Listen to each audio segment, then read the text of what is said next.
Why he fighting this? Why? What is his goal? Do you understand the words that come out of my mouth?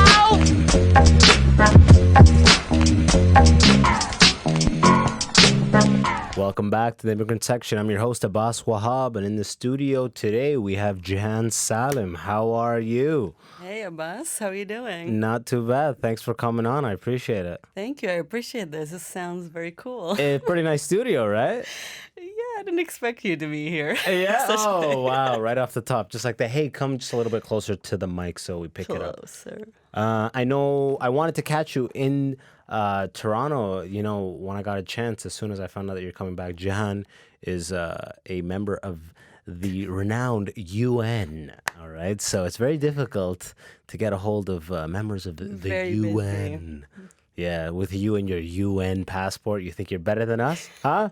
You think you're better than the rest come of on. us? I came here twice in the past 3 years. I came twice to Canada. Yeah, but you just got your UN passport, though. Yes, for the new position. So I got the blue passport.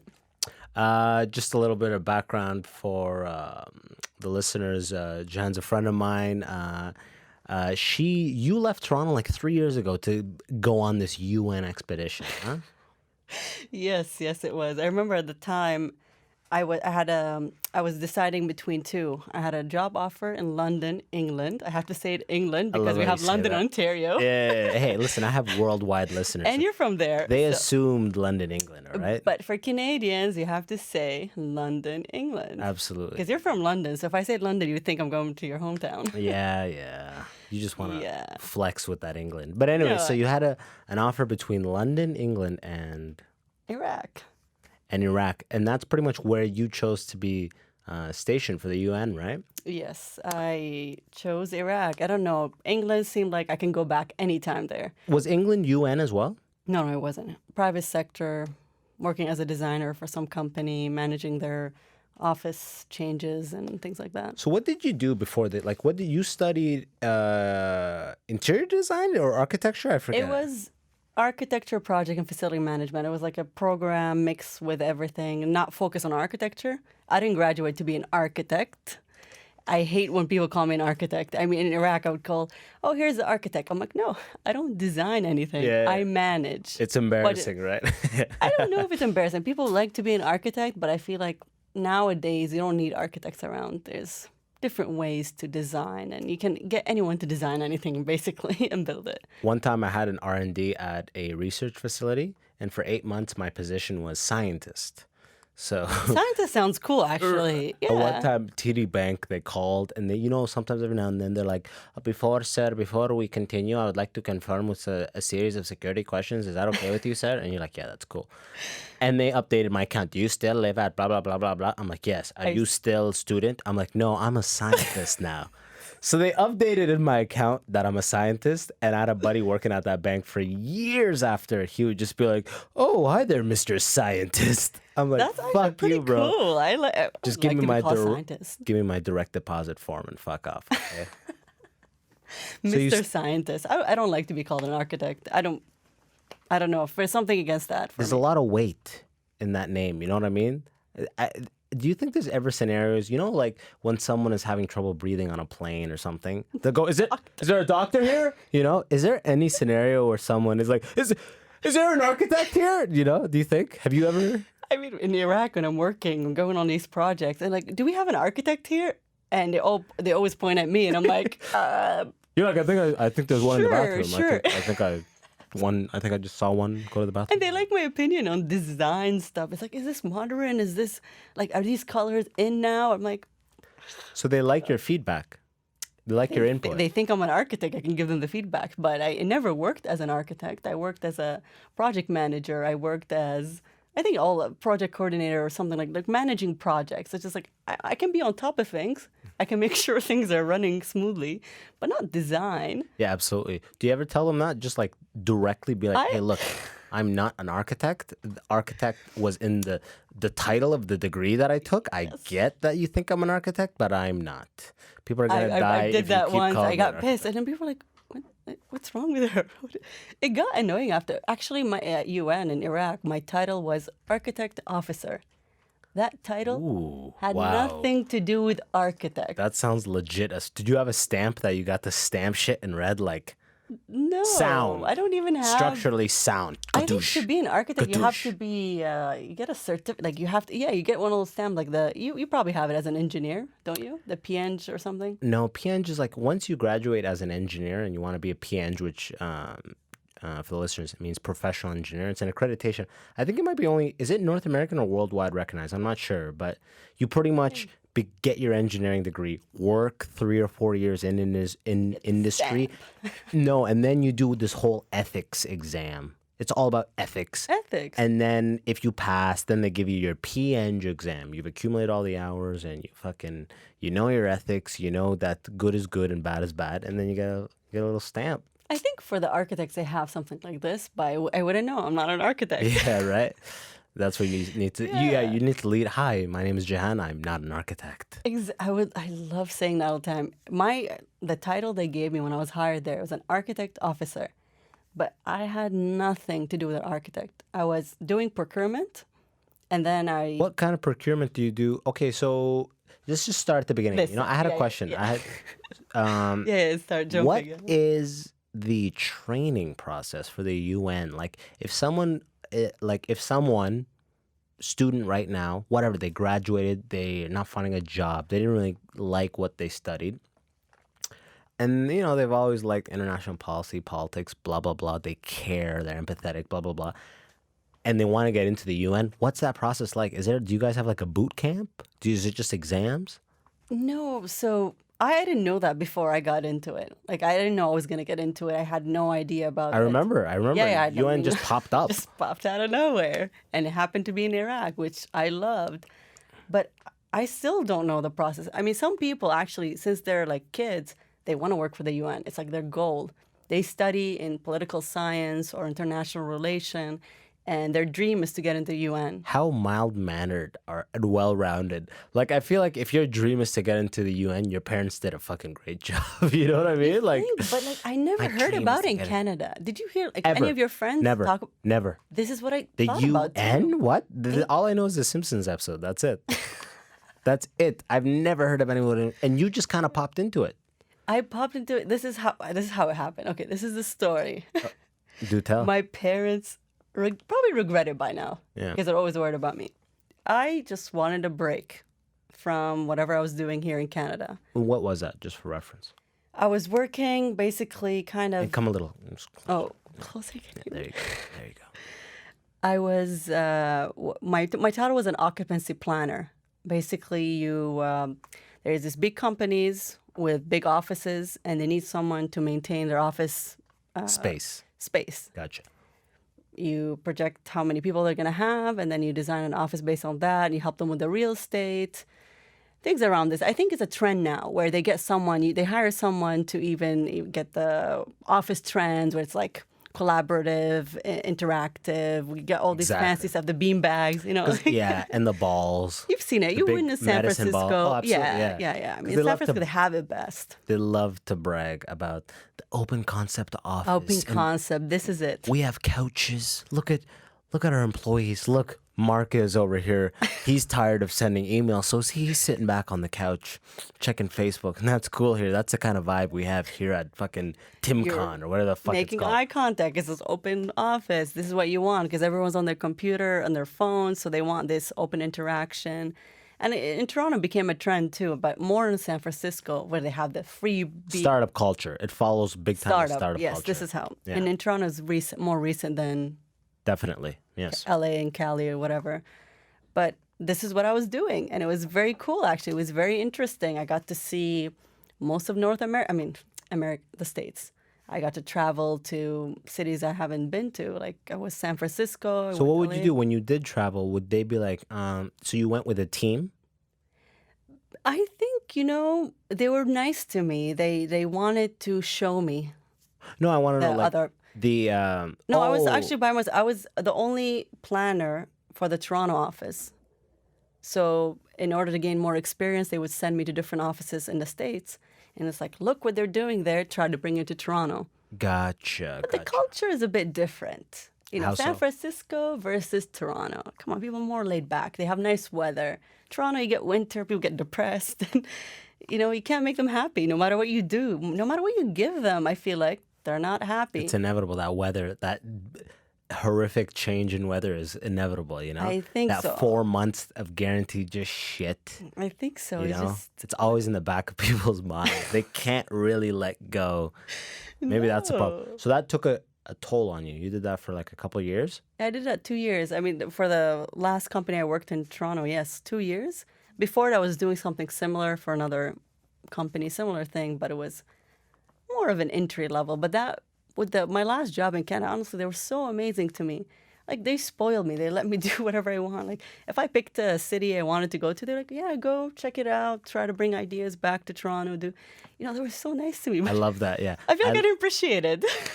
Definitely. When I used to work in Detroit, also as a program manager, I You used had a to- big title.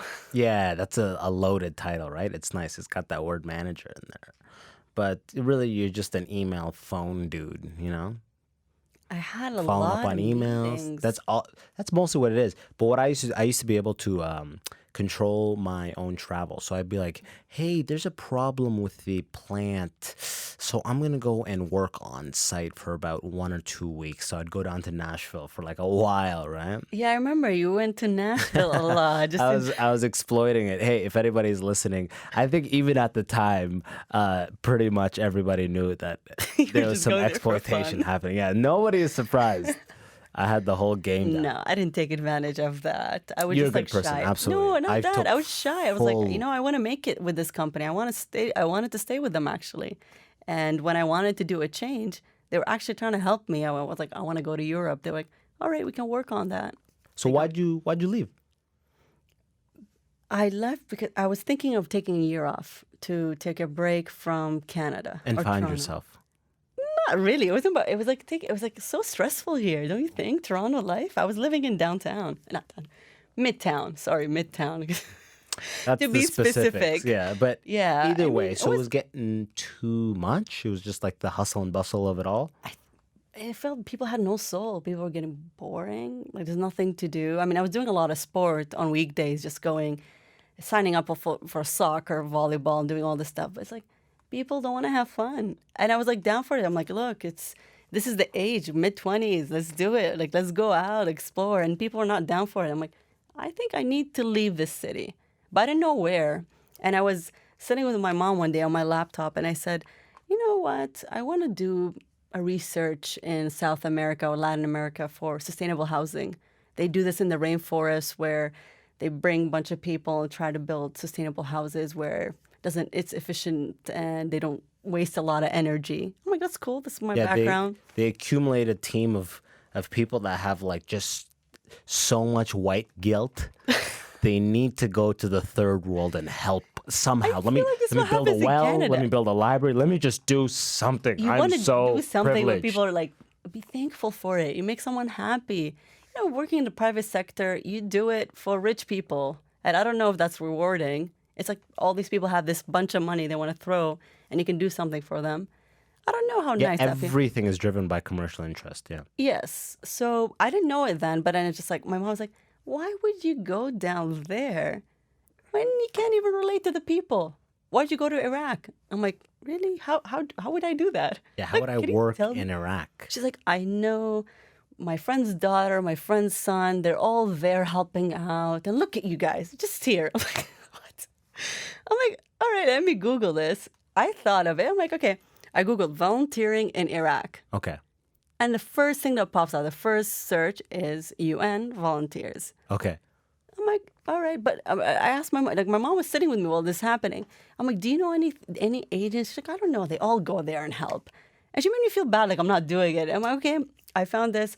So it's like you make a profile, and then if something comes up, they contact you, or you can apply to whatever positions they have up there on the UNV, which United Nations Volunteer The website. little employment portal thing they Yes, have. yeah. And actually, it was around. I think it was around Christmas where like, I had a lot of free time. I did it, and I put my profile up. And I think in my motivation, I wrote, if anything comes in Iraq, it was very basic.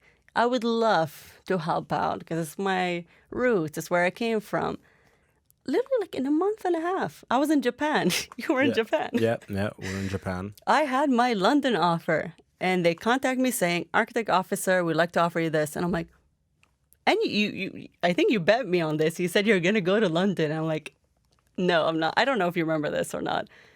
But I don't remember this. So in Japan, you got your offer, and I was like, "You're definitely gonna take it." No, you said I'm definitely going to London. Okay, in Japan, I also had my like 5th or 6th interview for this London offer. It was so many interviews, and then I get an email saying UN is offering me an architect officer volunteer position. And I was so interested, like researching more about it. I was in Japan and, we're trying to enjoy our travels and whatever. As you do in Japan. Yeah. And then I had an extra day. You guys all left. We were a big group. Everyone left. I had an extra 2 days in Japan. And I was like deciding for it because they gave me the offer right away. It was like quick. It was like an emergency thing. And they wanted people right away. They wanted a lot of engineers and architects because Mosul was in the process of Iraq. Mosul, Iraq was in the process of being liberated from ISIS. Okay. At that time. And it was an intense time, I think it was. But I didn't realize it. For me, it was just like being in Iraq. And I just wanted to see Iraq. I was born there. I have some memories. Well, it was all good memories. I don't have any bad memories. And I'm like, I want to see it as an adult. I heard of this Kurdistan, north of Iraq, being very developed, very nice city. I was so curious about it. So I was like deciding, and I even told my mom, I'm like, I have these 2 offers. She's like, do this little prayer, and it'll help you decide. Yeah, definitely. That sounds. You know about how right. Arabs Yeah, are. Yeah. That sounds about right. And then you did the prayer. I went to like some temple. I don't know. I think it was in Tokyo. My last stop was Tokyo, and I walked around and went, I'm like, let me do it. Like you light up a candle. I just did it because I think I was bored, not because I believed in it. And then a little piece of paper fell from the sky that said, "Go to Iraq." No, it was like pointing You're for like, Iraq all the way. Thanks, Mom. Thanks, Mom. And you just start running to the airport. Run, kid. But this story, I would tell it differently to a religious person. I would be like, my mom told me to do this prayer, and actually it was like... Alhamdulillah, it was a beautiful thing. I said the prayer, and mashallah, I had a vision, and it just, mashallah. Sometimes Allah, He works in just beautiful ways, Exactly. This is how I would tell it to like a religious person. And they would love the story. Like, see, yes, this is how it works. But truly, even before doing it, I mean, London didn't make sense for me. Iraq, you don't get this chance. Working as an international United Nation volunteer, whatever employee at the time, I didn't think I would get that chance again. In my mind, it's like, how do I go to Iraq as an adult and get paid like normal first world standard income? There's pretty much one way, and it's like UN. Exactly. And I think I was so lucky to get that because they could have just gave me a different country. They could have put me in Africa. Yeah. But at the time, it was, What the fuck are you saying, huh? No, there's nothing wrong with that. Country, that's a continent, okay? Country. No, I meant in general, Africa. I could have said Somalia. They could have put me there. I thought people in the UN would have a grasp of geography, but here I am. Sorry, my English went downwards ever since I went to Iraq. Yeah, I can tell. You can tell, right? I feel so bad. Well, I mean, if you don't use it, you lose it. That's what they say, right? No, I was using it, but in a very basic way in Iraq, and mostly, I actually my Arabic got better when I was in Iraq. Now, when I'm at a restaurant, I want to ask for the bill, and. In Iraq, we always point, like, bill. But here, it's rude. You have to say, excuse me, like, can I get the bill? And unless it's from a distance. If it's from a distance, you can just do that check signing hand thing from a distance. Just but no. It's like, hey, I'm saving you the walk across. Look at my hand squiggle signature. Oh, you think they appreciate it? And then like no one's ever. If you snap at people, they're gonna get mad. You can't snap, and that's something my dad would do. That was the most embarrassing. Really. My dad would snap at waiters, and I'd just fucking look down like, Jesus. No, snapping, I guess, yeah. That's, But I don't know, I feel like... That's some old man, like... No, I feel like I the other day I was trying to ask for the bill, and it's like, I mumbled. I'm like, what's wrong with me? I can't speak English anymore? Like, I didn't know, because you're used to different places. Like, I was in Spain before this, and I was trying to use my basic Spanish when I was there. Then I'm in Kurdistan, not Iraq, so we're using the basic Kurdish terms to call for the bill. So I get confused when I go between countries, and I'm like, what do I use? Like, I was so confused the other day. I'm like, calling him like, what am I saying? This is just Bill. This is a byproduct of being Mrs. International. I'm not international. You had to join the UN. You had to go to Iraq. You had to see your roots. You're jumping between all these countries, switching languages, and complaining It's like I can't keep track of. No, I'm not complaining. I'm just like I seem like I just like I'm just what do you call with it? you. ESL English. Well, it was English second language for me. I'm so jealous of the work you do. Trust me. Are you? Like would you go back to Sudan? Oh, 100%. I actually just said it in Omar Jamal, the last guy, last dude on the podcast, a friend of mine. Or actually, no. Mo Ismail's Egyptian guy. His episode will be out by the time this episode comes out. But he's an Egyptian guy, and he recently went back. He's 30. He just went back to see it with fresh eyes. And the last time I was in Sudan was 10 years ago, you know what I mean? 10 years. It was before I finished engineering. It was before I was in the workforce. It was before I started comedy. I had a totally different perspective. So I would love to go back to Sudan one of these summers coming up and just take it all in from like my perspective and like mindset now. I absolutely want to. I think every person in Canada who, have their roots somewhere else, I think they should. I mean, I went back many times. You were lucky to. I went back many times, but I was always like, in Canada, I'd have internet. You know what I mean? Like, it was always that mindset. It's different. I was young. Very different. You know what I mean? Yeah. I was young. But now I think it would be a totally different mindset. And I will go back, absolutely, 100%. It's like watching a Disney movie when you're very young, and then you watch it when you're an adult, and you're like, you're like, I never picked up on all the racism. This is neat. And all these hints and stuff. So your dad in Sudan? My dad's in Sudan, yeah. Wow. Yeah. So, okay. My parents got divorced like a year or two ago, last summer. And my dad pretty much went to dip to Sudan and got remarried like, he got remarried old school immigrant style. You know what I mean? He pretty much married a young chick. I don't even know her name. But he's a Canadian passport, right? Yeah, exactly. So, and he's an old, my dad's like 65. Pretty much for the listeners, what happens is, and I heard this is even I told my buddy this and he's like, my Indian uncle does the same thing. These old men from first world countries who like have established themselves, they retire. My dad got divorced. Now this is a theory, but he got married to a young one. It almost seems like for a passport. It's pretty. No, not for her to get a passport because they're not here. Oh. It's almost like he's just marrying so someone does the laundry. It's just very old school services. Yeah. Exactly. Yeah, makes sense. No, I see it. Yes, I don't even know her name. You know, I haven't like. Is she curious to meet the kids? I think she's old. I'm assuming she's a widower. I don't even know this stuff. Can you imagine this? He's married to her. You know? Yeah. So I'm saying it's that level. But the point is, he is in Sudan. And I'm like, I would absolutely go there and like chill there for a week. I would just have to make sure I go with my brother so at least I can hang out with someone that can speak English and all that stuff. Yeah. But how is your Arabic? I can get by. I can get by anywhere. But like, I only speak when I'm spoken to, and I respond in English as often as I can, pretty much. My Arabic sucks.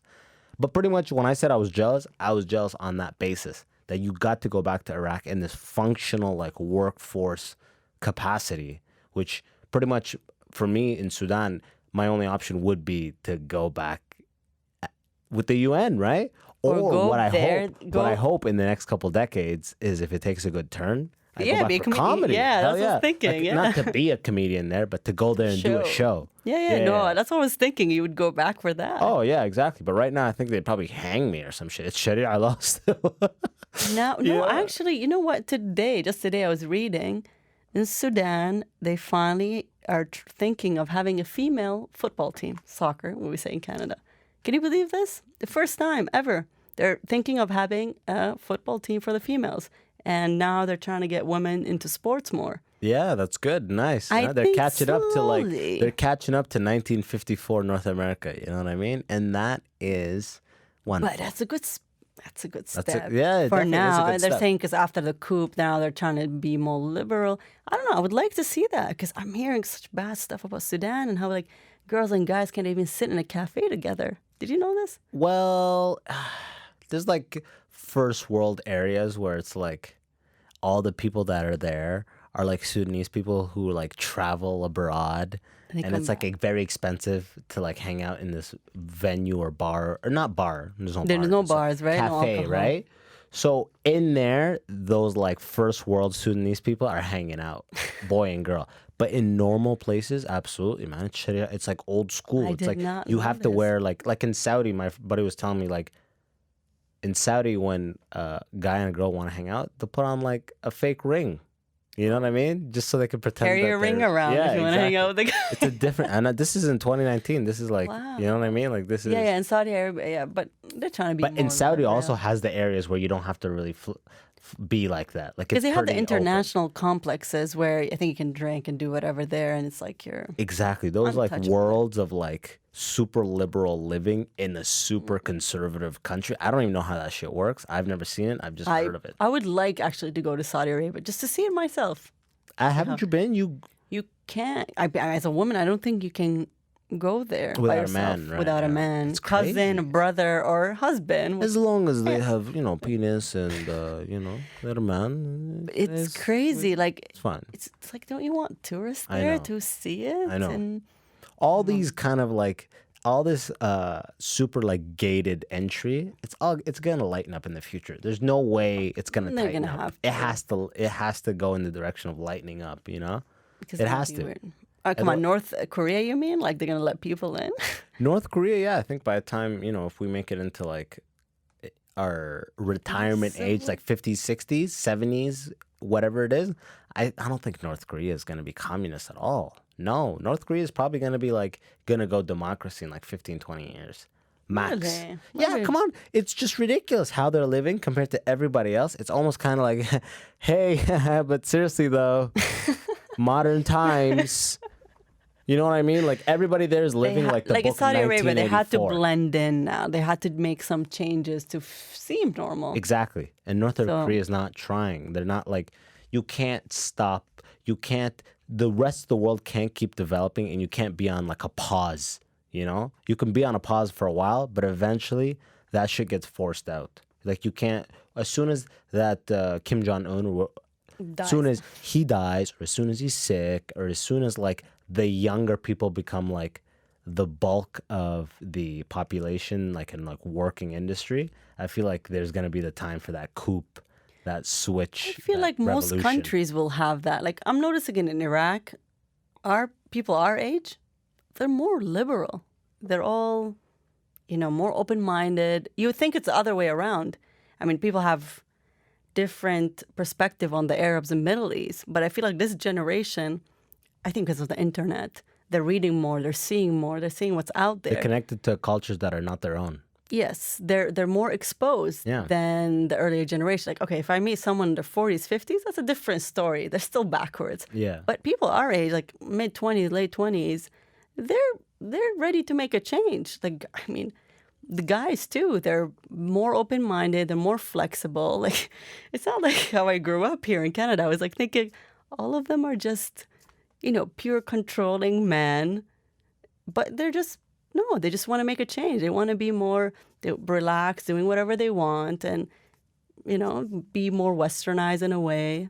So what is Iraq like right now? In my mind, and I'm a pretty ignorant person for the most part. All of us, it's better this way. I expect like a bunch of buildings to just be like, is Iraq? I think of Iraq as just being like just flattened, broken buildings everywhere, just That's Mosul. shattered. That's Mosul. Is that where most of the combat happened? Yes, this is where, they took over, the fighting was happening, and it was liberated by now. 2017, July, I think it was liberated. I was there while this fighting's still happening. But we were based in Erbil. Erbil is part of Kurdistan, which they tried to be independent from Iraq. But it didn't work out. In September 2017, they called for independence. They all voted to The separate Kurds? from it. Yes. And what was the vote? Like 90%? I think 98%. And what Something happened? was very high. They can't do anything. Like, okay, they voted for it, So but I all don't the think Kurds they were can do anything about it. We want to do this. It was more to show how these people in this region want independence. It was more. It wasn't like, yes, it's going to happen. I don't think it was. From my perspective, it wasn't. There's no way they could do it. No way anyone would allow it. But they still voted for it. Then when they closed the airport in Erbil, I couldn't leave Erbil. So why did they close the airport? It was from Iraq, because, Baghdad, the Arab side of Iraq. They called for it. They said, okay, no fly zone in Erbil. Nobody can leave the country until this is resolved. And what was the resolution? I have no idea. Like in Iraq, it's hard to figure out what's going on. It's not on the news. It's all rumors. They put something out there just to kind of, make people think it's okay. You know how it's like, it's controlled. The media is very controlled. In the States, there's like the State of the Union by the president. You know what I mean? They don't have that shit in Iraq, I guess, right? No, it's where like... they update the people. No, there's nobody. The only updates you get if you have family in the army. They're the ones updating you about the civil war, what's happening. But other than that, the news is all like making it seem it's okay or making it seem worse, or you never know. For me, I thought I was very laid back. I'm like, they close the airport. I'm fine. We're living still normally. But then there was like this rumors there's not going to be food delivered to Iraq. People are going to starve. I mean, north of Iraq, Kurdistan region. Because they closed the airport. I think Turkey closed their their border. Yeah, that's what I was going to say. You were talking about Kurdistan. Like, that's why it can't be a country, is because Turkey has a lot of terrorism, and they're more concerned with the ethnic Kurds in Turkey. And so Turkey sees the creation of like a Kurdistan. Syria also really doesn't like it either. Yeah. And so does Iraq, because they see it as like territory being taken away. But the one who is like making the decisions is Turkey, because they're one of the bigger U.S. allies. So if Turkey just pressures the U.S., then nothing can be read in the UN about Kurdistan. So they're not even going to get like a vote. It's technically It's just not even gonna like make it to the floor or whatever. yeah, No. exactly. Nah. Because the Turks say like, well, the Kurds illegally immigrate from that sort of like uncontrolled area into Turkey and then commit acts of violence. So that's what they're. So- It's not completely true. Most of that Kurds in Turkey who commit terrorists are actually born in Turkey, but So they're saying like if we allow the Turks or the Kurds to have independent land, this will kind of like lead to more terrorist activity. yeah, Yeah. they'll ratchet up terrorism outside of Kurdistan, and then within Kurdistan, there's the belief that like non-Kurds could face ethnic discrimination, although the Kurds are the ones who usually get gassed and beaten up on by the other Muslim groups. So some people, like the U.S. and a lot of Westerners, try to say like these are the good ones, Gotcha. in quotes. But at the same time, it's like, no, there's absolutely like Kurdish terrorist groups, and if they get their own country, like they'll do what Syria and Iraq have done, which is like they'll have to militarize because they do have enemies, and as soon as you start doing that, like you're gonna have conflicts on the borders. Even now, like Iraq and Iran bump up against each other, Syria and Iraq bump up against each other. So they just don't want like Another group that is group. Yeah, it's, I mean- it's a new Independent. country, and it's also It's a new set of conflicts. Yes. it's ethnically defined, which is Yeah. probably their biggest problem with it. Word, Because if it gotcha. was just like an additional Like if it was just like an issue of like a border issue, it's like these people, it's like they are their own ethnic group. yeah, and that ethnic group is seen to be That like poses a threat. in conflict, most specifically with like the ruling class in Turkey. Gotcha. All right. So they just didn't, and they spun it as, oh, this is gonna create terrorism everywhere. Yeah, it's so much propaganda. Like the Yeah. Kurds will say we're the best guys. We're like Yeah. the as modern and as progressive as anyone else in the region. And then the bad guys say like, no, they're exactly the same, except the West just has a more cozy kind of relationship with them in the last 10 years because the Kurds were also willing to the Kurds basically were willing to fight all of America's enemies for basically like the last 15 years. They seem to like sign up every time because they think like this is the opportunity to buy create goodwill and exactly because if we get the U.S. then we can happy become enough, independent. Yeah. they will pressure Turkey to step down in the UN and stop trying to like veto these kind of things. Gotcha. Okay. Yeah, like I think recently the Kurds gave huge land to the States for their next large As a gift. embassy Yeah. in Iraq. Yeah. They They're think like, this is "Hey." going to help them call independence sooner or later. And yeah, exactly. And one of the next big U.S. military installations there where they're supposed to, it's not just like a base, but they'll have like the kind of things that they put in Europe to fight the Cold War, like missile installations and more like permanent stuff. And that's where that huge amount of land, which is like, was seen as like, A gift, a peace treaty almost. With the pretty state. much like Yeah.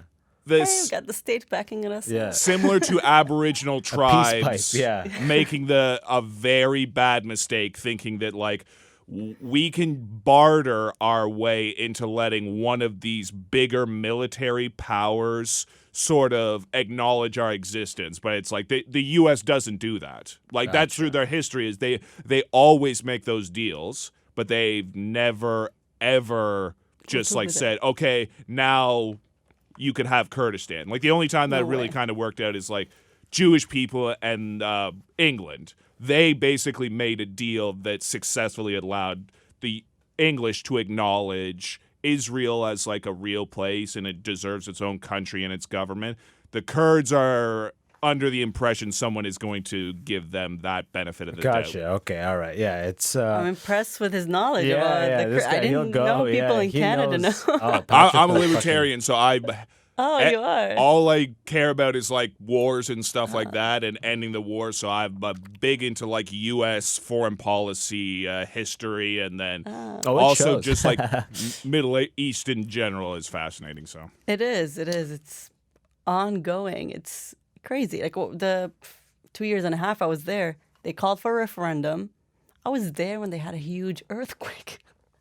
That was an interesting experience. Like I was, I didn't think they have earthquakes in Iraq. What happened? Where were you? Like I what? was, oh my God, it's like a funny story. I was in my apartment sitting on my laptop working in my living room. And Just being an independent woman, right? yeah, doing my thing, trying to get my work done. Yeah. and everything. INDEPNDNT. Sorry. Continue. Yeah, we're just sitting in the living room, and it's like, I feel like something is shaking. But I thought I was getting dizzy sitting down, which doesn't make sense. So I get up, and I touch the wall behind me, and it's shaking. I don't know who taught me this, but I felt like this is what you do. You check the wall. If it's shaking, then it means an earthquake. So I felt it. I'm going to check on my flatmate, and she comes, she's like, she's Italian. She's like, in Italy we have a lot of earthquakes. It's nothing, it's normal. But then we start shaking more. We saw the chandelier in the living room shaking. God damn. Chandelier. Continue though. Continue. Life in Iraq. Yeah, right. You're just gonna pass by the chandelier. But No, but it's really, it's like, okay, whoa, this is serious. I was laughing, like, okay, it's gonna go by in a few seconds. She freaked out, like I don't know, she was holding something in her hand. She threw it on the table. She's like running around. We gotta get it out. I wasn't wearing much. Like, I'm chilling in my own house. So then I'm like, hold on, let me get a coat or something. She's like, no, we need to get out. And I'm laughing, like, relax. Let me just get out. She's like, no, we're running around.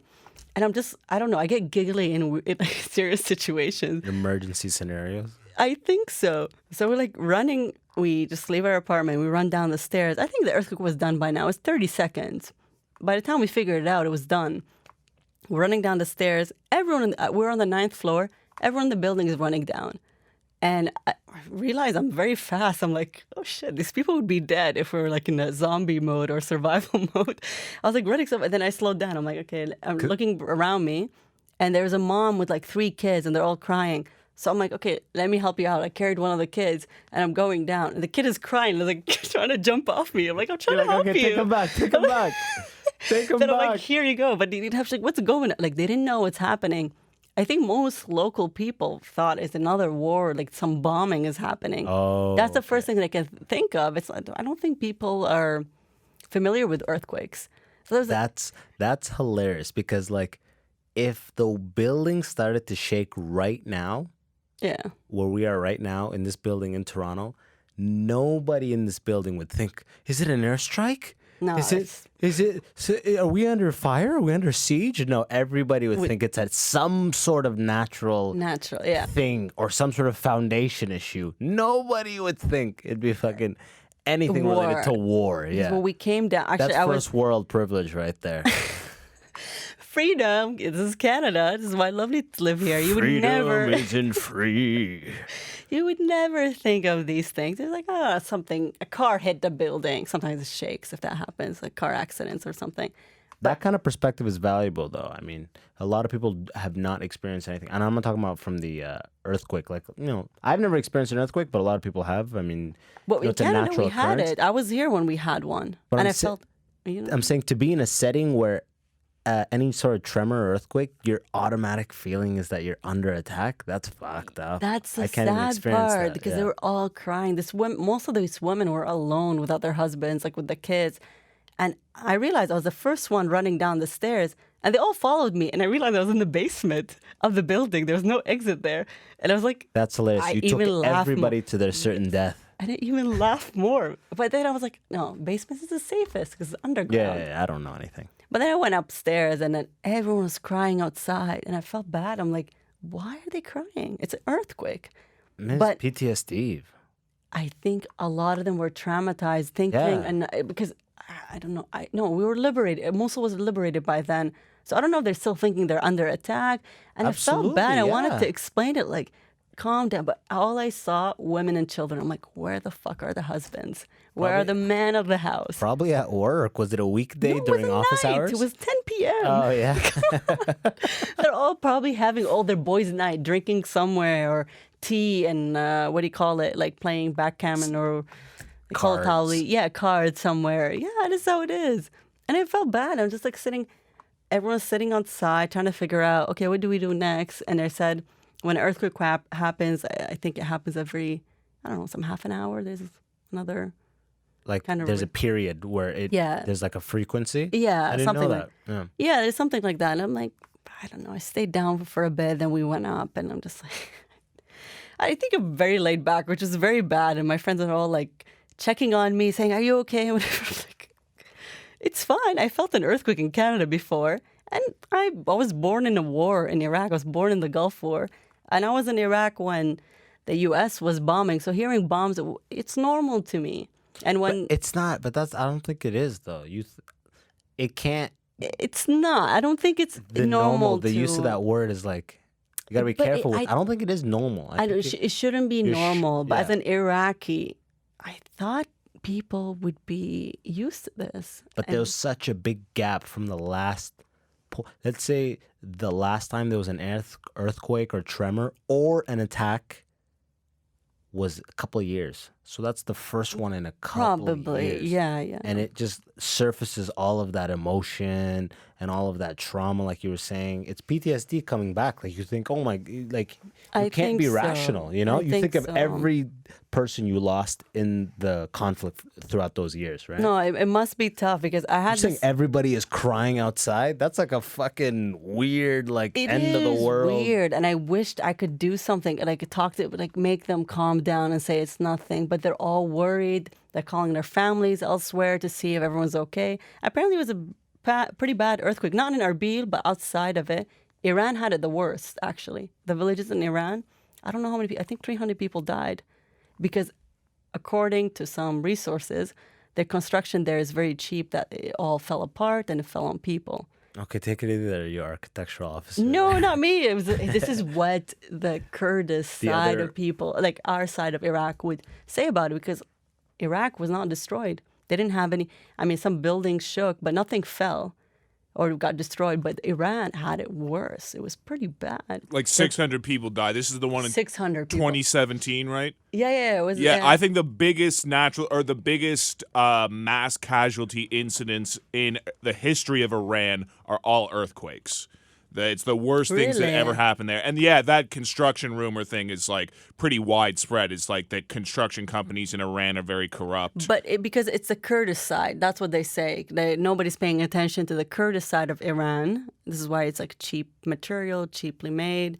This is why it was destroyed easily. Oh, okay. Not okay. because it's like Tehran, which is like a center of Iran. Or Yeah, whatever. it's It not was gonna like be at the that. border of Iraq and Gotcha. Iran where There's a lot of low-income activity. yeah, I mean, nobody cares about the Makeshift Kurds. houses and Yeah, Gotcha. yeah. But it was, I mean, it was, for me, it was fine. But I was like always updating my family here in Canada, like, oh, this happened. And I'm like, you know what? I should stop updating them. They're getting worried more. I didn't even realize it till I came back. They're like, what the fuck were you up in Iraq? You were through a referendum, closed the airport. There was an earthquake, and you're going to Mosul every week where, there's random bombing still happening and there's kidnapping and whatever. I'm like, I'm safe. I'm with the UN. It's good. you're like, don't worry, guys. I'm an independent black woman. Okay? Basically, let but me then do I me. did not. I thought they're Iraqi and they would understand, like, okay, we've been through a lot. We're strong people. This is normal for us. But, my family left. It was very hard for them to leave Iraq and to get to Canada. So you left in the Gulf War, right? No, I was born in the Gulf War. Okay. My dad, he was in the army. My mom delivered me. Yeah. Yeah, so I was born in the Gulf War. We left late 90s, and from Jordan, we came to Canada.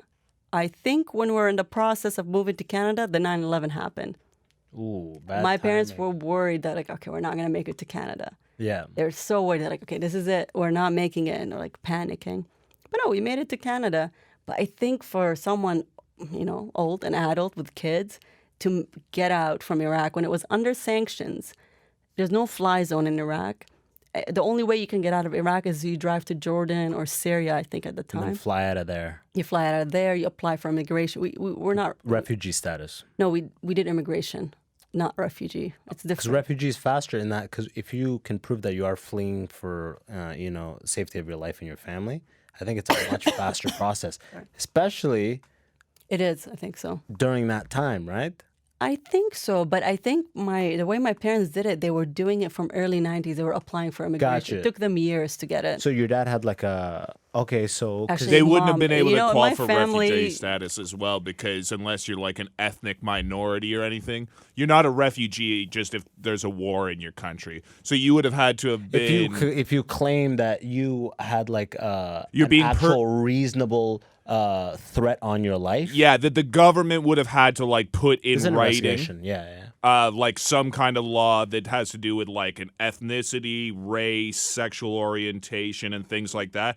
But that's like the big sad thing that people don't realize is like just because someone else attacks your country or if you have a civil war, none of those people are actually technically refugees. That's- Certainly you can't apply for refugee status in most like Western countries. And certainly you will be denied, I guess. Oh, right? yeah. So, like what you're saying, it's actually faster for, like, economic migrants unless To there's... go as skilled labor route. Exactly. And people with kids. Like, that's Yeah. the number one thing Yeah. they look for because they tend to believe, like, Yeah, you're not... less of a risk if you have a family to provide for. Exactly. Yeah. People who have kids are more motivated to, like, benefit their kids than they are to engage in any kind of, like, political ideology and stuff like that. So, Exactly, yeah. Refugees actually get really rough shake from like most Western countries as far as like their ability to get Yeah, it. but it's like we're taking this traumatized person that like very possibly blames all of the issues on North American activities. And Oh, we're yeah, but- This is bringing the hard part. them This in. is- So yeah. obviously they do.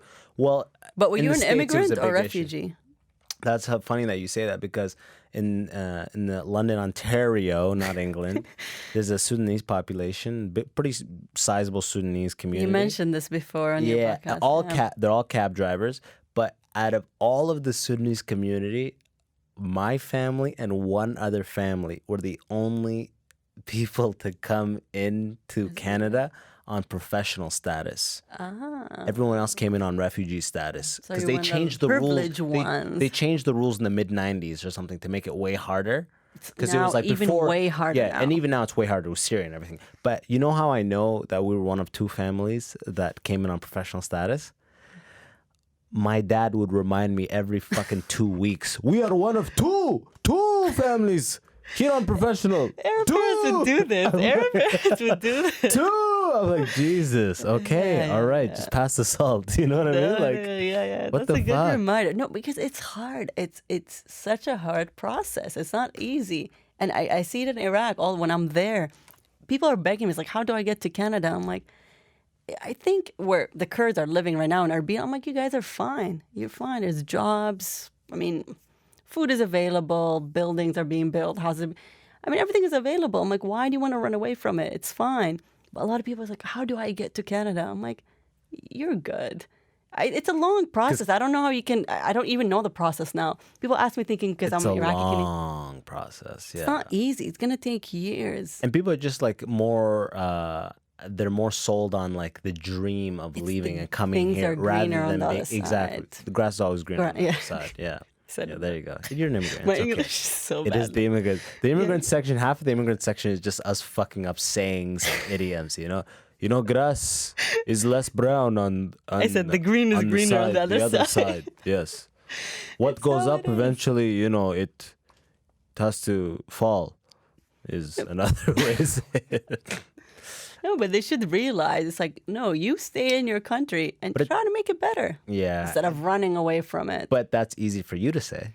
Over Easy. there, just be like, guys, it's pretty No, decent it's over true, here. You true. guys Come rent on. houses. It's okay. Trust me. Sorry, yeah, it is. I'm it gonna is go easy. back, do a podcast real quick, and then I'm gonna touch base with you guys. I'm gonna be back here. Don't worry. I'm not No. Steve. I'm not gonna forget about you.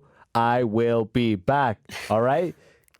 Just clean it up, guys. Just let's clean up the rubble a little No, bit. you're you right know? about this. I didn't appreciate being a Canadian until actually I went back to Iraq and noticing how my colleagues are struggling to try to go on vacation somewhere.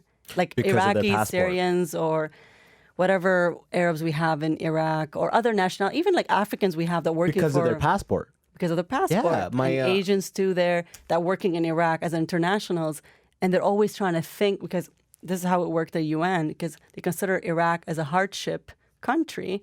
Being in Erbil every 2 months, we get to leave the country.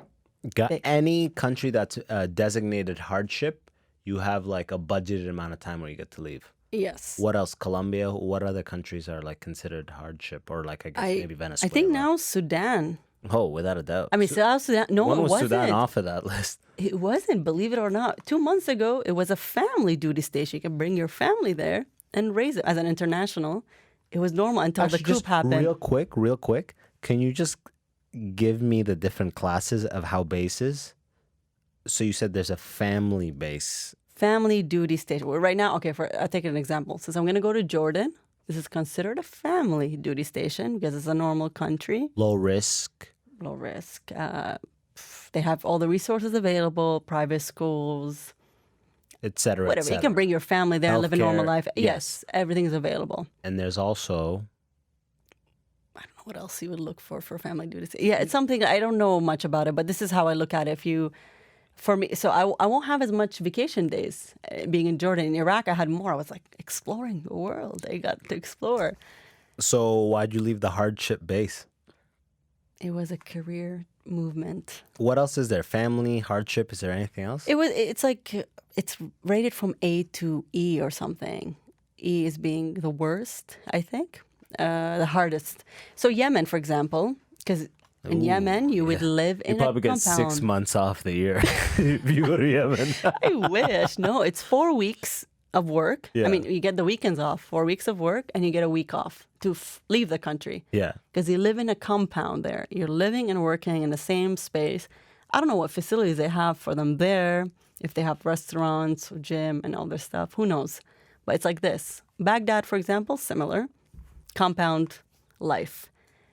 There's so many countries like that, too. I don't know.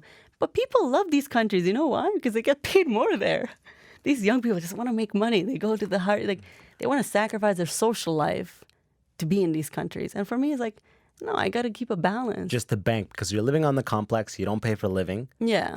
And in like the home duty places, you just cover your own. You got Yeah, an you pay apartment. for rent. So in Erbil, I was Yeah. doing that. I was paying my rent, food, and everything. So So with the UN, the shittier, more fucked up place you go, the better deal it is. Yeah, like more Somalia. vacation, more net pay. Yeah. Oh, Somalia, you're fucking just working 3 weeks a year. Something 4 weeks. You're flying all year. They gotta get.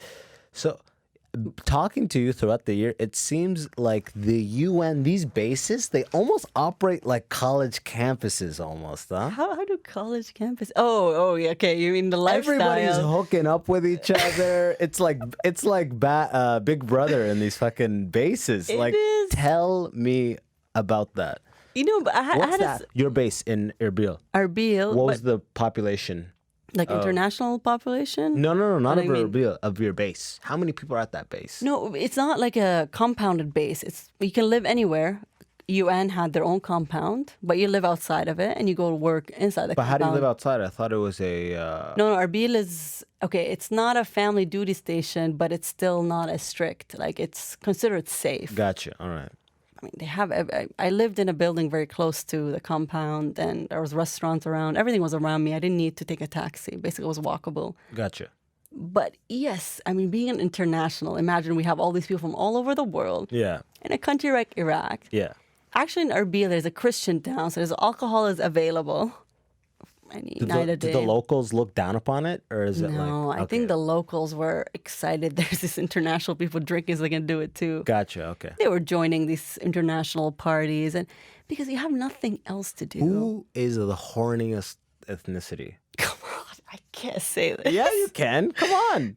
You okay? You you- have a good sample group, a good sample size group from everybody. All Come right? on, it's gonna sound racist if I say it. Why? No, it's not. Be Yes. objective. Let's be objective, okay? There's no judgment here. This is the immigrant section, Immigrant. okay? I wouldn't know, but I mean, No, everyone. no. You know. You do know. You already made that No, pretty but clear. like it's there's nothing to do. Basically, people look forward the weekends, and it would be someone throwing a party and people just going there getting drunk. Gotcha. Even they do it on the weekdays too. But I mean, it's not that crazy. But because when you have nothing else to do, There, you're still But- dodging. I still want to know. I want to know who is that. Who puts out the most of all the ethnic groups? You got to give me these details. I feel like Come it's gonna on. sound racist if I say it. Why? Why? No, I'm saying based on your observations Observation, that do for not sure. It's a- represent a generalized view of like that ethnic group. No, I mean it's not generalized. How would you in answer these Iraq, questions? In Iraq, I feel like they're gonna listen to this. Okay. Let me rephrase this. Yeah. Out of all the ethnic groups that are there, there's like Arabs, there's Americans, Canadians. Yeah, there's a There's lot. white people, there's Europeans, Europeans. Asians, and you can find all of them working there. How are the Sudanese people? You know, let's start with Sudan. I'm Sudanese. Let's hear about them. All right. I'm not gonna. Sudanese. Yeah. Are they? Tell me about the Sudanese people. Are they spitting game? Are You know, they, actually, like- they're the nicest. They're the ones always throwing lunch. I mean, dinner in Ramadan. They're doing the dinners and inviting people. I think most of them don't drink. Because they come straight out of absolutely. Very Sudan. religious. Yeah, very Yeah. So they're not drinking. Definitely not drinking. But they try to It's have the a game. You know, they try. You know. Okay, they're- so it's the Lebanese, isn't it? All right, just say it. Say it. It's the Lebanese, isn't it? I don't know. Yeah, Lebanese too, but a lot of Africans. Okay, the Africans. So who Just goes generalize. hard? So Sudan is out. You said Sudan's. No, they're Sudan, they're nice. very They nice. make They're a like nice Ramadan feast. Dinner. They're very friendly, and you know they. So who, when you say Africans, who else? Nigerians are there? We had some people like Uganda, Zimbabwe, whatever.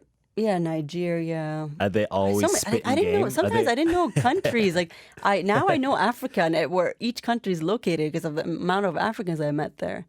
Do they? What else? Are there like Ethiopians? Ethiopians are like super horny at the no, UN I don't. basis? I don't think so. Come Oh, on, okay. I wouldn't You're just know. saying what African. Basically, if ethnicities whoever are gets drunk, is going to be, looking out for it.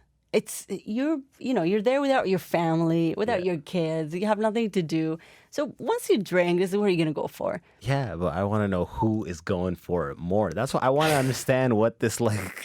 You should go there. I wouldn't know. How would I get really. on a UN base? What do you mean I should go there? don't know. I can't get on a base. Can Maybe, you bring maybe. if you go out on these Maybe I can bring you once and you can do a tour or a documentary or something. Because I'm going to be in Jordan. I'll be working with the Syrian refugees. Jordan, Syrian. If you spoke Arabic, I would be like, do a comedy show in Arabic for them. Make them laugh. That would be nice therapy. Yeah, right, guys. But your Arabic is going to be so bad. Oh, it'd be so bad, and it would be like I wouldn't even know how the sensibilities. You know what I mean? I'd just try to do all this Bashar like material. Oh my God, that would be... Like, shouldn't have opened on that Bashar joke. That that's... shouldn't have opened on that. No, it's a sensitive topic still. Yeah, probably. Well, of course, still. Still, yeah. But apparently Syria's liberated. Who knows? But apparently. So you have the UN passport. What does the UN passport have benefit, like from a benefits point of view? Do you have to wait in line at like airports and whatnot? I have to try that when I fly to Jordan. Yeah? I think you get bypass, you wait in diplomat line. You can, yeah. Is it diplomat line at airports? I've never noticed a diplomat line at airports. I don't know if they have in Canada. I think Does they everybody did. have Last time I used... briefcases? I'm trying to picture what the average diplomat looks like. You know what? In Iraq, Glasses. when I landed once in Erbil, a huge lineup for the passport check, and we have a diplomat line. And I went there with my UN ID because I couldn't wait. It was like 4 a.m. I'm trying to get home and sleep. The next day I'm working, and I used my UN ID to get by. And the guy's like, "You're a diplomat?" I'm like, "How does a diplomat look like?" He's like, "You don't look like one." I'm like, You're like, what do I look like? An independent black woman? like, I don't know. Like, the way I dress, my hair, what is it? I don't look like one. Like, I didn't ask him. I'm like, just get me through. I just want to go home. So you end up just kind of like mildly judging you, but then also allowing you access, right? Yeah, I mean, I think it's That's like... fine. It's this region. I mean, the Middle East region, they joke or flirt in a way, and it's like, come on, it's 4 a.m. I don't have time for it. I think they always like, say something like, the other day I was in Tunis, and my taxi driver is like... Tunisia. But in Tunis is the city. Oh, in Tunisia? Yeah. Okay. Tunisia is the country. Tunis is the actual city, the capital. Okay, gotcha. Now we learned something. Yeah, well, people didn't know. You just went by Tunis so fast. But Tunis, in Arabic, I think we call Tunisia Tunis. That's, yeah. So you're in the capital of Tunisia. Yeah, I was taking The a other day, taxi the other day. It wasn't too long ago. And this cab driver their Arabic is... It's hard to understand. So I was trying to follow. It's Frenchy, right? Yeah, it's like they throw different words in there, and it's like I don't understand. I'm like, slow down. And he said something like, "Are all the Iraqi girls as beautiful as you?" And I didn't understand it first, and I said no. Oh, that's a good response, though. Nah. No, They're not. it's like I'm full of myself to say no. And But he's he was like, damn. and then that killed it for him. He's like, what? I'm like, hold on, can you repeat this again? That's And hilarious. he repeated it. I'm like, oh, I'm sorry, I didn't understand it. He's like, I've never met an Iraqi girl in this country, and I watch these shows, and I'm so curious about meeting an Iraqi girl, and I wonder if they're as beautiful as you. I'm like, probably. Like, I don't know how to answer that question. Like, I'm so bad at. I'm like, most likely. Weird Arab man flirt, you know what I mean? It's so weird to me. Like, I have no time for conversation. Like, I don't know how to interact with strangers, especially Arabs. When I travel to these Arab countries and they try to speak with you, I'm like, I don't know how to talk to them. Like, if I went to Europe, I went in Spain, and someone talks to me, I feel like I'm free to speak with them. But in the Arab world, I feel like they take it the wrong way. And what techniques have you picked up? Like, what is your general approach to a random man talking to you? Do you just try to act like are you always acting like a UN? No. Or are you like, do you If feel I'm like on vacation, no, I just play it cool. I don't even say No, you're at a supermarket in Erbil, Iraq. In Erbil, actually, I even try not to say that, because once you say UN, they tell you, oh, how can I become a refugee? Can you help me? I was at a hairdresser once. Everyone's looking for advice on something. Yes, I was a hairdresser once, and he was a Syrian guy, and I'm gonna sit there for an hour and a half, and I can't lie. So he kept asking, "What do you do?" I'm like, "I'm leaving soon. Like, I don't have anything to do." But he's like, "No, I've seen you around for a while." Like, and he was like trying to pull it out of I was like trying to deny it. Then I said, "Okay, UN." Right away, he's like, "Can you take my number? Let me know how I can apply for a refugee status. Like, I'm a Syrian. I got shot in my hand. I think they can get me to Canada. Can you update me on the status of my application? Something like that. And I'm like, do people Here's think... my WhatsApp information. Do people think... I literally just told them I manage projects. I have nothing to do. There is an organization for migration and refugees, but I have nothing to do with it. I don't know how they do anything. And this is what I feel bad. So I don't want to try to mention it, and they think I can help them when I can't. This is a sad part. Like, you do want to help them, but I can't do anything about it. Like, I wish I can. You're just a chick trying to get a haircut. You know what I mean? Like, I just want to get a haircut, listen to my music while getting a haircut, talk to my friends, and they're asking me how. So you're out of Erbil. You're going to Jordan now, Amman. Yes. Based there. It's going to be a lot smoother, hopefully. I hope so. Yeah. And then what does the future have in hold for you, like in store for you? Can you see yourself at the UN for the next 15, 20 years? I think I do. I don't know. Yeah? I think I do. Does it feel right? I mean, going to Iraq felt right. I think the thing I accomplished in my life is going to Iraq, because I felt like I did something, which was even, I don't know if it was big or small, but I felt like I did my part. And from like an architectural officer standpoint, was your part just like helping oversee the rebuilding of?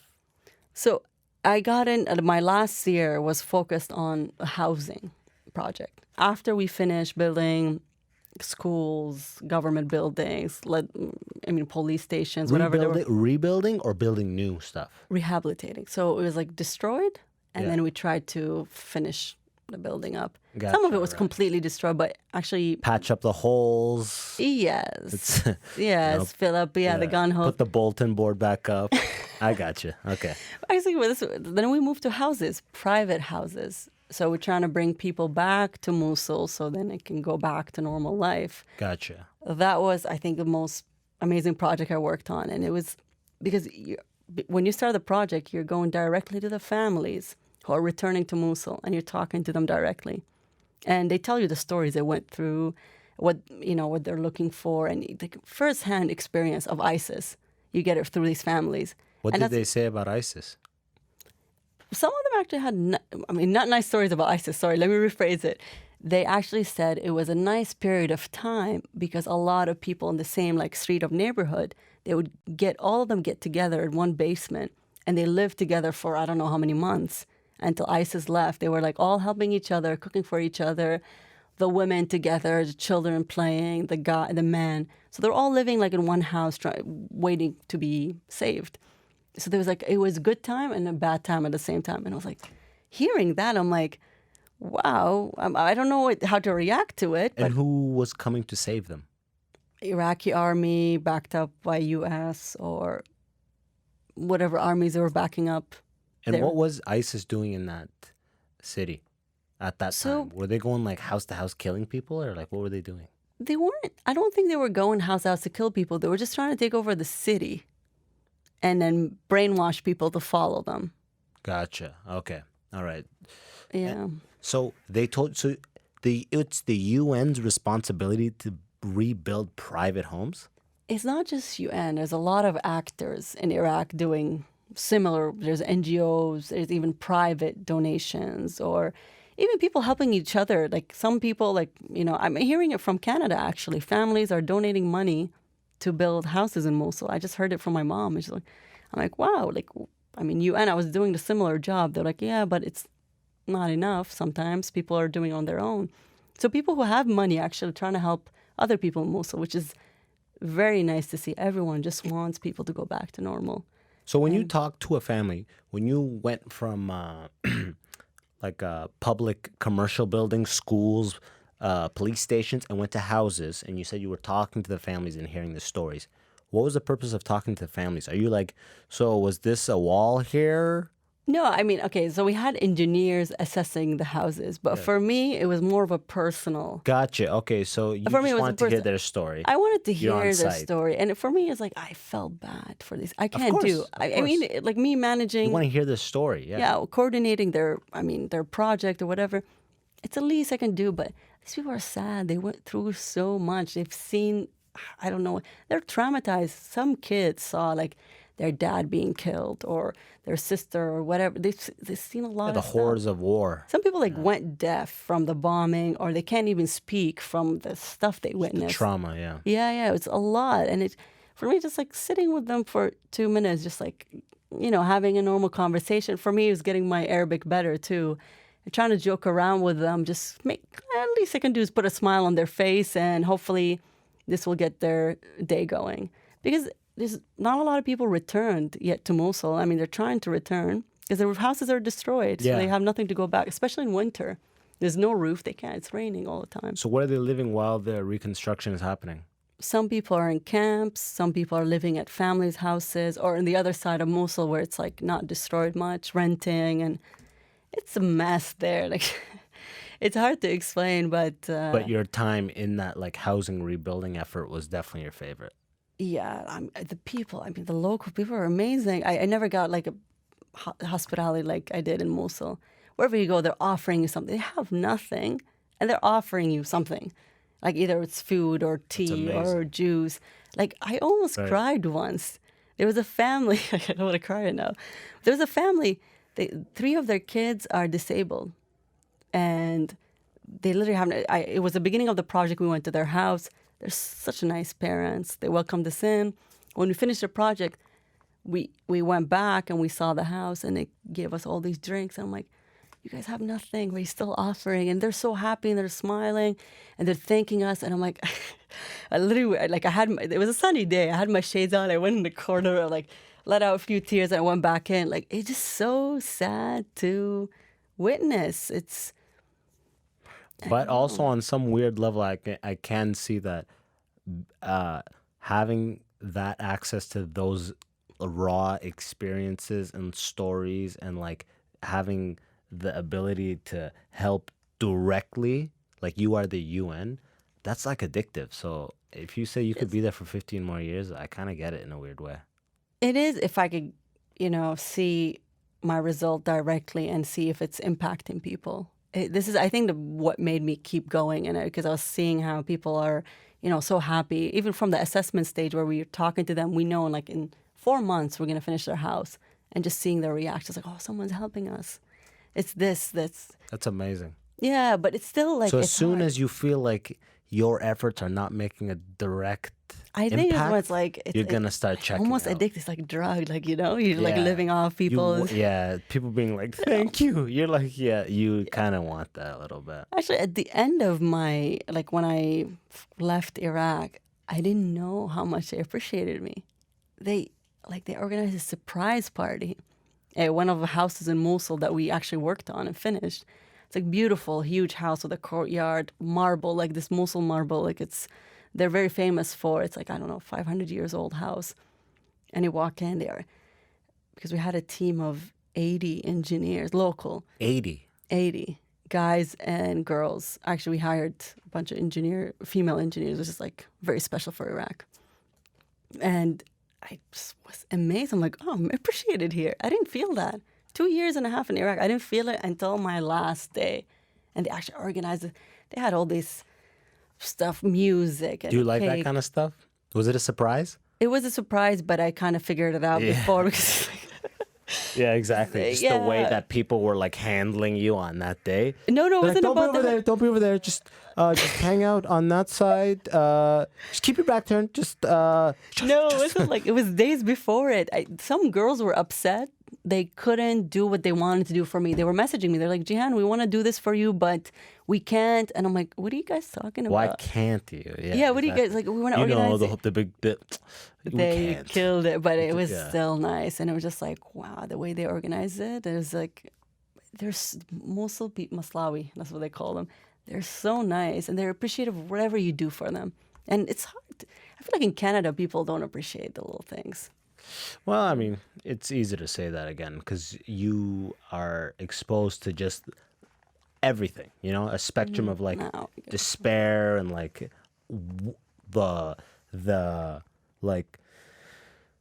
the aftermath of war and the aftermath of like But I think- true tragedy. So once you see that, it's humbling. It opens your eyes. So it's very easy to be like, a lot of people don't this and that. But yeah, we're I not know, all, I know. in Like, these shoes, you know? come on, I felt like I was spoiled. I was living in a bubble in Canada. I think you feel the same if you go. That's the power of travel, though. That's the key to travel. I think traveling is a key. That's why I said, like, going back to it. Like, I think every immigrant child here should go back to where they came from, just to appreciate what they have here. It's very nice, and we're at the 70-minute mark, so we're gonna wrap up. But I just want to say, I remember the second time I went back to Sudan. I was 15. I went back for the summer, and at this point, I was beginning to really be like aware of like, you know, like racial differences and socioeconomic differences in Canada. So when I went to Sudan, I remember having this amazing feeling because it's very nice, and especially as an immigrant, you'll get this, but to go to a place where everyone looks like you and no one looks twice at you, it's so sick, you know? I never thought about that. It's amazing. Yeah. Going back, like, so for you being amongst Iraqi people and just being Iraqi, it's so nice. No one looks twice. I mean, in your case, maybe, right? You know what I mean? I have big hair. They still don't think I'm like that. You have big hair and you are beautiful, like Iraqi woman, like the Tunisian cab driver said. Are you all this beautiful? But yeah, I remember. No, but it's different for, I guess, for me, color. I mean, maybe it is a black thing, but either way, I was in Sudan. I was just like, no one looked twice. It was the most freeing fucking thing in the world. Like, I could sleep on this corner and nobody would say. This is like the country I was born in. This is like, what can happen? What am I gonna, like, you know what I mean? Like, it's like, I don't, you know, that's not like, yo, I can do anything. I'm gonna sleep on this corner. But I'm saying, like, you can't get deported. You can't nothing, right? I mean, I'm a Canadian citizen. I can't hear either. But still, you know, there's always that, like, oh, I want to be a good representative of, you know, black guys my age or whatever, right? You kind of feel you feel like you're an ambassador for what you are at all times here. And then when you're amongst your, like, people who look just like you, fucking liberating as hell. No, yours is different. For me, I'll say one last thing. Coming back to Canada, actually, right now, before coming here, I was playing volleyball. I was wearing my short shorts, going to the gas station, filling up my gas with a I felt like, this is freedom. Yeah. Nobody's looking at me. I'm in my short shorts filling up gas, and I'm not getting looked at. Imagine someone looks at you just like, is that woman driving? Yeah, like this be in Iraq. And okay, in Iraq, people fill up your gas. That's another story. I waited the other day, first time filling gas. I'm like waiting at the gas. I'm like, oh, no, here I have to fill up my own gas. Yeah, it's self-serve. I forgot. But hey, thanks. I appreciate having you on. Is there anything? Actually, I'm gonna plug your Instagram stuff. Do you post any UN stuff, or you just keep all that stuff separated? No, on my Instagram. Yeah, on your gram. I post a lot of Mosul stuff. Yeah. Okay, awesome. What's your Instagram handle? It's private though. Oh, is it? Okay, all right. So y'all are never gonna know, and I'm gonna keep all that stuff off the description though. That's good. Yeah. So yeah, you know her name, but if you saw her Instagram, you could request jeopardize to follow me. If I trust you, then I'll let you follow. No, I don't have private stuff. It's just like I post a lot of Mosul destroyed buildings, and I don't know if I guess you don't creep my profile. No, I'm not a creeper. You know, I'm living my own life. Okay, yeah, you can't be You're getting big. I'm doing what I can. But hey, this will be out. Okay, all right. Once again, hey, thanks so much. I appreciate everyone who's listening to the Immigrant section, and tell your friends about it. And hey, do me a favor. If you listen to the Immigrant section on Apple Podcasts, leave a review, you know? Doesn't have to, just leave an honest review. It doesn't have to be 5 stars or whatever. Just leave an honest review. No, 5 stars, God damn it. Okay, that was Patrick's words, not mine. Leave it 5 stars. Okay, thanks so much, Jan, for come back out the next time you're back in Canada. Like therapy. I want to hear how the Jordan base is and whether the Sudanese are going hard or the Lebanese are going hard. Hopefully by then you'll be comfortable sharing, okay? After this, after we go off, can you tell me the details though? Yeah. Okay, awesome. All right. Thanks so much for listening. See you guys soon. Peace. Thank you.